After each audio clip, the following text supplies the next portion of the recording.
last call from room 6 at Hotel Garania. Every local knew one rule. A rule that was whispered but never written. Never ask for room 6. The stories about that room were inconsistent, but the warning was always the same. They said that if you spent a night in room 6, you wouldn't last until morning. The staff never admitted why. They would shrug, look away, or change the subject. And yet, late at night, when guests gathered near the lobby's broken fan, stories circulated in hushed tones. Some said a young bride had once hanged herself thereafter. Her husband never returned from war. Others claimed it was used by criminals in the 70s to torture and kill, their victims' screams still echoing through the cracked plaster walls. And then there was the phone. Yes, the phone. An old rotary dial fixed to the nightstand in room 6. Guests swore it rang at exactly 3:03 a.m. If you answered, you would hear a voice, sometimes a child, sometimes a woman, sometimes nothing but static. But what came after was always the same.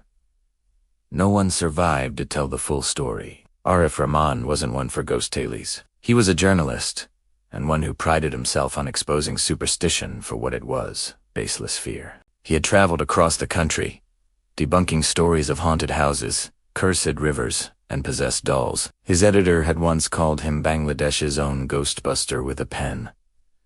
So when he heard about Hotel Garania, he couldn't resist. A closet room, a phone that killed people. It was perfect material for his next feature. On a rainy August evening, Arif checked in. The man at the reception, a tired, gray-haired clerk with hollow eyes, slid the register toward him. Arif noticed the man's hand hesitate when he reached the page where rooms were assigned. "Which room?" the clerk asked quietly. Arif smirked. "Room 6.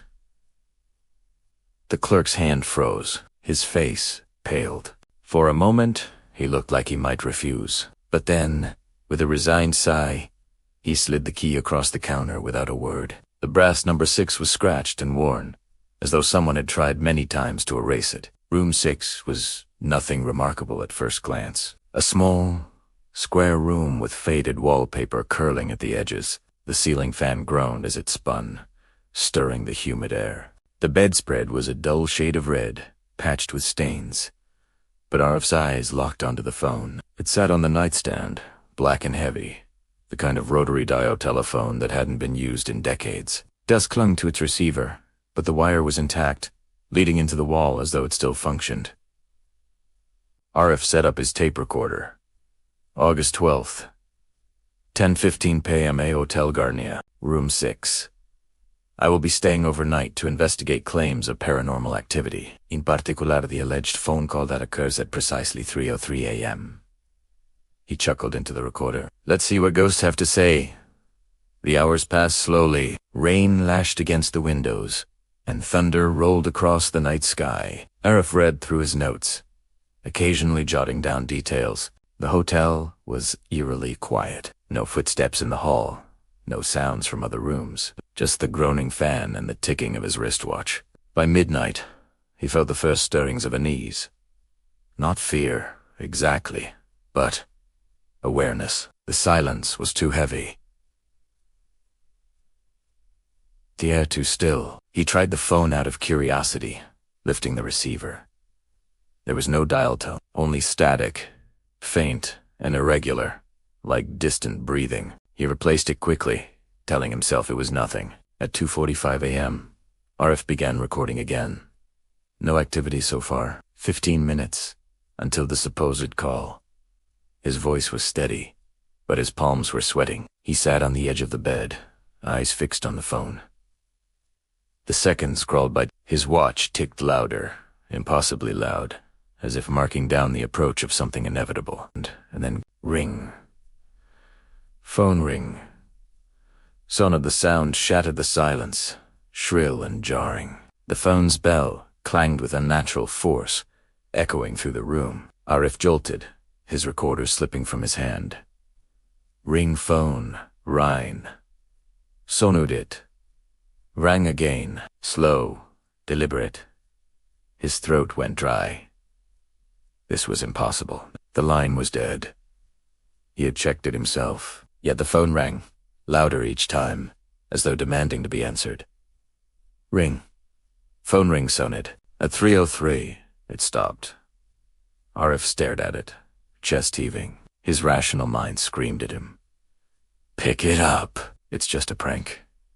Just a phone. Slowly, his hand reached out, trembling, and lifted the receiver.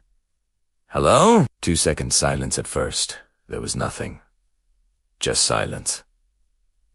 Then, faintly, a whisper.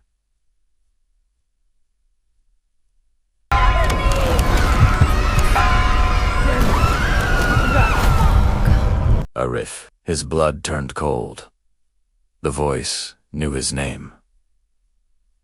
Why did you come here? It was a woman's voice, low and broken, like someone speaking through tears.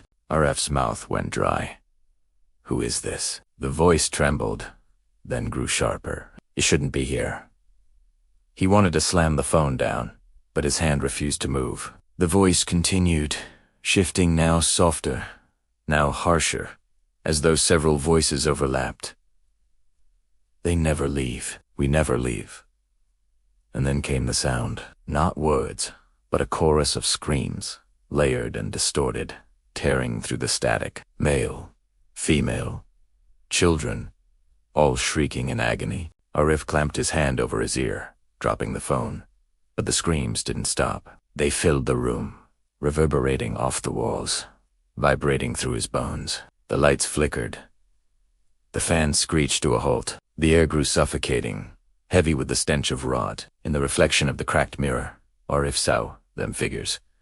Pale, broken, dozens of them crowding the room behind him. Eyes hollow, mouths open in eternal cries. Some hung from invisible ropes, necks twisted. Others crawled across the floor, reaching with skeletal hands. And in the center, a woman in a red sari, her face obscured by a curtain of wet hair, holding the phone receiver in her blood-stained hand. Arif spun around, but the room was empty.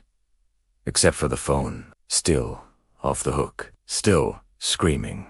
The next morning, the receptionist found room 6 silent. The bed was neatly made, the tape recorder lying beside it. Arif Rahman was gone. The only sound was the faint click of the tape as it reached the end of its reel. The police searched, but no trace of him was ever found. His truck was still outside, his belongings untouched. The recording was the only clue. On the tape, his last words could be heard, whispered over the static. They never leave. Hotel Garania still stands today. Its rooms are cheap, its halls deserted. The staff still warn newcomers with their eyes, though their lips remain sealed. And sometimes, very late at night, when the rain beats hardest against the windows, room 6's phone rings. No one answers anymore. But if you press your ear against the door, you can hear it, a voice whispering through the static, soft and patient, waiting for someone new. Waiting for you. The Woman Who Wept by Shonir Char. Or if you stay long enough, on certain nights, you will hear her. The woman who weeps, calling out from the mist. The first time I heard of Shonir Char was from a boatman named Karim.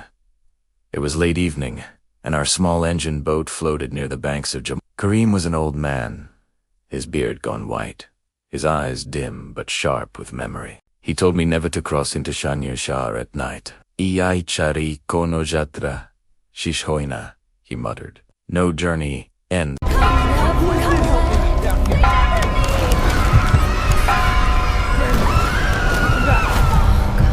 on that island. When I pressed him, he leaned closer, as if the very river might overhear. There is a woman. People hear her crying. Some see her standing by the water, white sari dragging through the mud. Those who follow her never come back. At first, I thought it was nothing more than a fisherman's tale, a way to scare strangers away from dangerous waters. But the way his voice trembled, it carried weight, enough to keep me awake that night. Enough to make me ask around. The stories were always the same, though the details shifted like the island itself. A widow drowned by her in-laws, a mother searching for her lost child, a bride who died on her wedding night. Some swore they saw her face, others said no one lived long enough to describe it.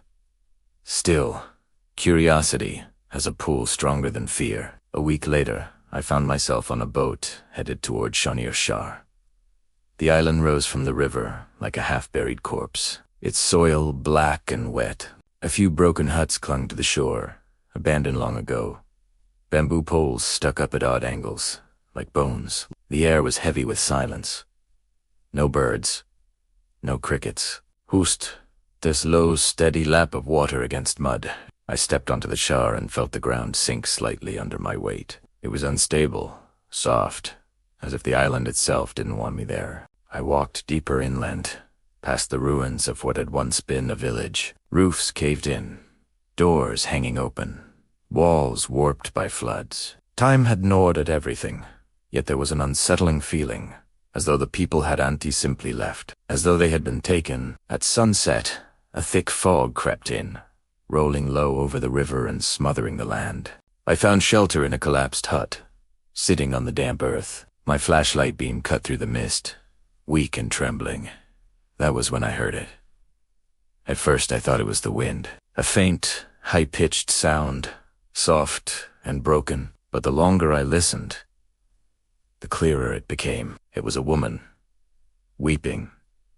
Her cries carried across the fog, thin as thread yet sharp enough to pierce bone. She wasn't far, perhaps by the waterline. Each sob rose and fell with an ache that felt human, but wrong. Too constant, too rehearsed, like a grief that never ended. I froze. Every instinct screamed to leave, but against reason, I followed. The fog thickened, swallowing trees and broken huts, until I could barely see a foot ahead. The sound of her sobbing guided me, closer, closer, until the outline of a figure emerged.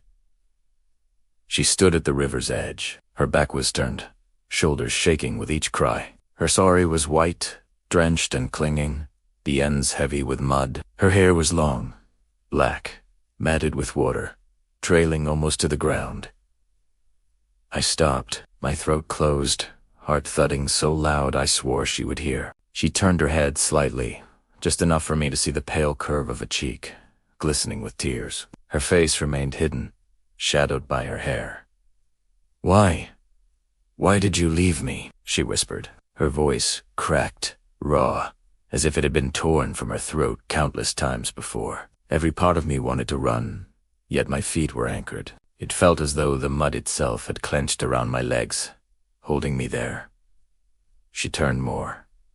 Her face was wrong.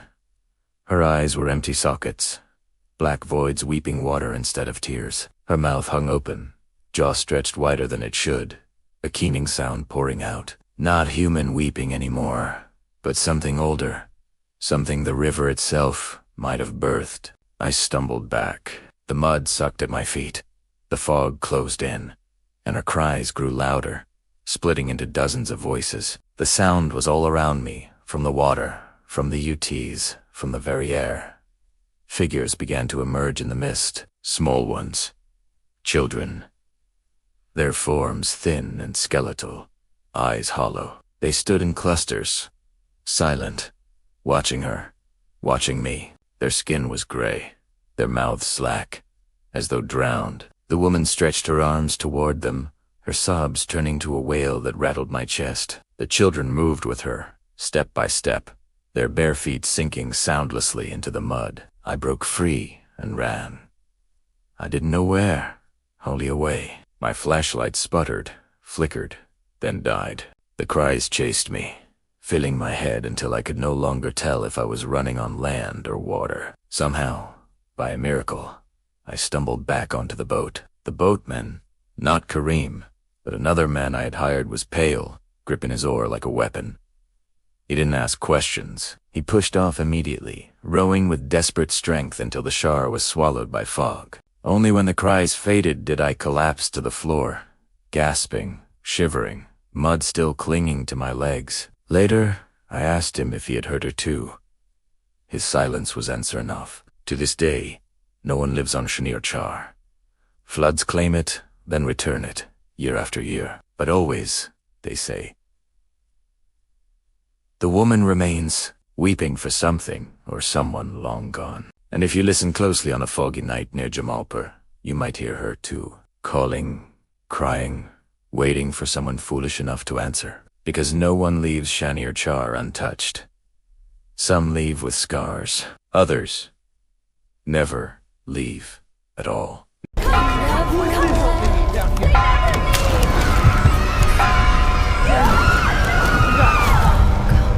The haunting of the Bell Witch. It started small, as all hauntings often do. John Bell noticed strange animals at the edge of his fields. A dog with the head of a rabbit, a bird the size of a man, hoofbeats pounding across the earth when there were no horses nearby. The children would wake screaming at night, claiming that rats were gnawing at their bedposts, or that something invisible was tugging their blankets from their bodies. At first, the Bells dismissed it as imagination, tricks of the dark, or the unease of moving into a new land. But soon, denial became impossible. One night, John's daughter, Betsy, awoke to find her hair twisted around her throat, pulled tight by unseen hands. She screamed and gasped for air, while her brothers tried desperately to free her from a force they could not see. From that moment, the Bell family knew they were not alone in that house. Something had claimed it before them, and it had no intention of leaving. The haunting intensified quickly. The family heard whispers in the walls, voices speaking in low, mocking tones. Sometimes it was a woman, sometimes a man, sometimes dozens speaking at once, laughing, cursing, chanting. The disembodied voice soon grew bold enough to speak clearly, announcing itself as Kate.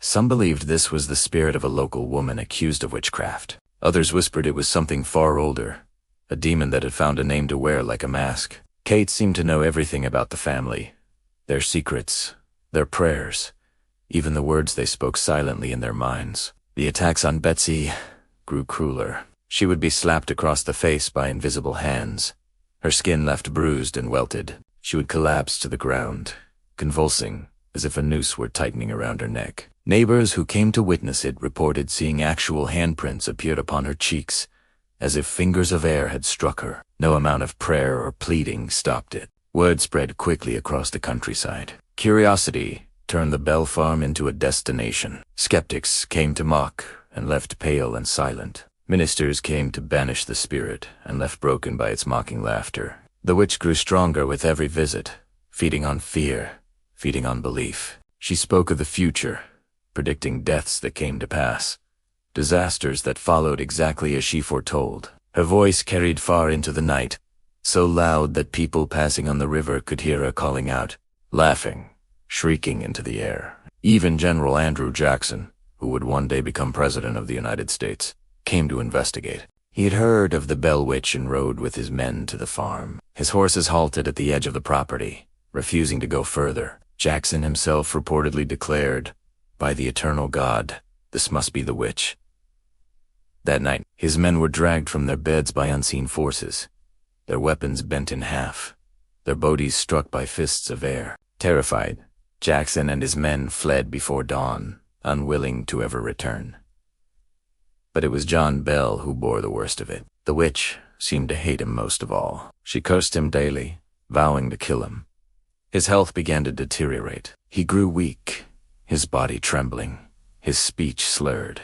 On the morning of December 19th, 1820, John Bell was found in his bed, lifeless, a vial of black liquid beside him. When the family discovered it, the witch's voice rose up, laughing, declaring that she had poisoned him. At his funeral, mourners claimed to hear her laughter again, shrieking and singing above the grave as his body was lowered into the earth. After John's death, the haunting seemed to lessen, but it did not end. Betsy, broken and traumatized, was forced to call off her engagement to her fiancé, claiming the witch would never allow her to live in peace with him. The family eventually dispersed, but the land itself remained cursed. Travelers through the area still spoke of lantern lights bobbing in the trees, of screams that echoed across the fields, of voices whispering in their ears when no one was there. The legend of the Bell Witch did not remain in the 19th century. Even today, in Adams, Tennessee, there are those who swear the witch's presence lingers. The Bell Witch Cave, near the original homestead, is said to be her dwelling. Those who enter describe cold hands gripping their arms, voices calling their names, stones being thrown from the darkness. Electronics fail. Cameras stopped working. One young man who mocked the legend left the cave and later crashed his car in a fatal accident, his last words reportedly mentioning the witch. What makes the Bell Witch so terrifying is not just the brutality of her haunting, but the way she spoke, reasoned, and seemed to know the deepest fears of her victims. She was not a shapeless phantom, but an intelligence, cruel, mocking, relentless. She could speak. She could touch. She could kill. And worst of all, she never truly left. Some believe the Bell Witch was the tormented soul of a neighbor, a woman named Kate Batts, who swore revenge on John Bell after a land dispute. Others believe it was never a human spirit at all, but something much older, a demonic force that latched onto the Bell family for reasons beyond mortal understanding. But one truth remains. A haunting does not fade simply because the house falls. Some echoes live forever, tied to blood, to soil, to memory. And so, when night falls across Tennessee, and the fields of Red River lie still under the moon, some say they can still hear her, a voice, rising from the darkness, carried on the wind. Sometimes laughter, sometimes a whisper, sometimes the guttural sound of a curse, spoken in a language older than man. The Bell Witch waits, restless, mocking, hungry. And if you ever find yourself near Adams, standing in the silence of those fields, you might feel her breath on your neck, or hear your name spoken softly by lips that do not exist. The question is not whether the Bell Witch was real. The question is whether she ever left.